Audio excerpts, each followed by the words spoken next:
Everyone, इस video में आंकड़ों का संग्रह के नेक्स्ट टॉपिक देखते हैं। हम आंकड़े कैसे संग्रहित करते हैं।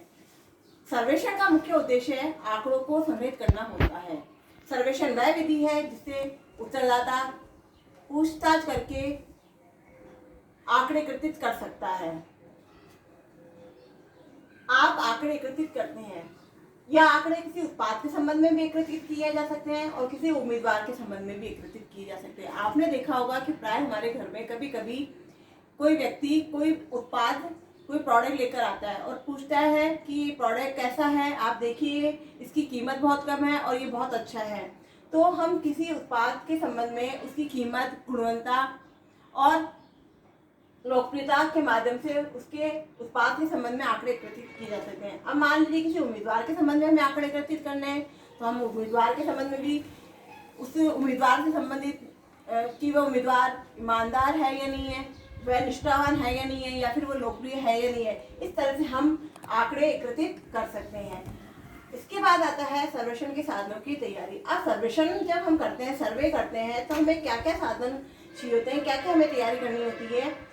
तो जो सर्वे होता है उस समय जो सर्वे किया जाता है, तो सर्वे के समय जो आवश्यकता होती है वो हमें आवश्यकता होती है प्रश्नावली या साक्षात्कार अनुसूची की। अब ये प्रश्नावली और साक्षात्कार जो अनुसूची होती है ये उत्तरदाता द्वारा स्वयं या फिर गणनाकार द्वारा भरी जाती है। अब ये प्रश्नावली साक्षात्कार अनुसूची तैयार करते समय में किन किन बातों का ध्यान रखना चाहिए।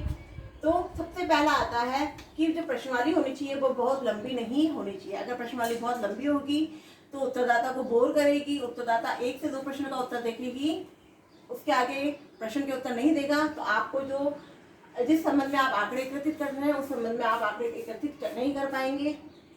बाद में आता है समझने में आसान। प्रश्नावली ऐसी होनी चाहिए जो उत्तरदाता को समझ में आए। अगर उत्तरदाता को समझ में नहीं आएगी तो उनके प्रश्नों के उत्तर नहीं देगा। इसके बाद है प्रश्न क्रम व्यवस्थित होने चाहिए। प्रश्न ऐसे होने चाहिए जो पहले सरल हो, उसके बाद कठिन हो। अगर प्रश्न के उत्तर इस तरीके से होंगे तो उत्तरदाता को समझ में आएंगे, अन्यथा वह उन प्रश्नों के उत्तर नहीं दे सकेगा। फिर है प्रश्न सामान्य से विशेष की होने चाहिए। प्रश्न ऐसे होने चाहिए जो पहले उत्तरदाता को समझ में आए। तो प्रश्न उनका क्रम जो पहले सामान्य से मतलब कि पहले सामान्य से है, अर्थात पहले उन प्रश्नों को डालना चाहिए जो उत्तरदाता के समझ में आए, और बाद में ऐसे प्रश्न जो उत्तरदाता धीरे धीरे समझे, मतलब सामान्य से विशेष की ओर। प्रश्न यथातथ्य एवं स्पष्ट होने चाहिए। प्रश्न स्पष्ट होने चाहिए। अगर स्पष्ट नहीं होंगे तो उत्तरदाता के समझ में नहीं आएंगे, जिससे वह प्रश्न के उत्तर नहीं देगा। प्रश्न अनेक अर्थ या अस्पष्ट नहीं होने चाहिए। प्रश्न ऐसे नहीं होने चाहिए जिनका एक से अधिक अर्थ निकले। दोहरी नकारात्मकता वाले प्रश्न नहीं। प्रश्न में दोहरी नकारात्मकता वाले प्रश्न नहीं होने चाहिए। जैसे क्या आप नहीं सोचते कि धूम्रपान नहीं करना चाहिए, तो दोहरी नकारात्मकता वाले ऐसे प्रश्न होते हैं जिसमें 2 बार नहीं का प्रयोग किया जाता है। तो ऐसे प्रश्न भी प्रश्नावली या साक्षात्कार अनुसूची में नहीं होने चाहिए। प्रश्न से उत्तर के विकल्प का संकेत नहीं।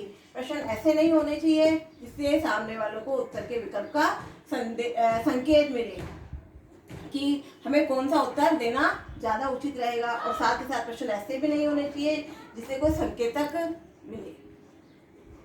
तो हमने ये देखा कि एक प्रश्नावली को तैयार करते समय हमें किन किन बातों का ध्यान रखना चाहिए। अब प्रश्नावली में प्रश्न किस तरीके से होते हैं। प्रश्नावली में प्रश्न या तो होते हैं परिपक्व उत्तर, जिसे संरचित प्रश्न भी कहा जाता है। इस प्रश्न में ऐसे प्रश्न होते हैं जिसमें उत्तरदाता बंधा हुआ होता है, मतलब वो बाध्य होता है कि जो प्रश्नावली में प्रश्न लिखे हुए हैं उन प्रश्नों के जो उत्तर है उन्हीं उत्तरों में से वह प्रश्न का उत्तर चुने। इसके बाद आता है मुक्त उत्तर या फिर असंरचित प्रश्न। असंरचित प्रश्न मतलब कि प्रश्न ऐसे होने चाहिए जिसमें उत्तरदाता, ये प्रश्न ये होते हैं जिसमें उत्तरदाता मुक्त होता है, अर्थात फ्री होता है कि वह उस प्रश्न का कोई सा भी उत्तर दे सके। इसके बाद आता है द्विविध प्रश्न, जिसमें प्रश्न के उत्तर के 2 विकल्प होते हैं, हाँ या ना में। इसके बाद आता है बहुविकल्पी प्रश्न, जिसमें उत्तर के 2 या 2 से अधिक विकल्प होते हैं। तो इस तरीके से प्रश्नावली के अंतर्गत तैयार किए जाते हैं।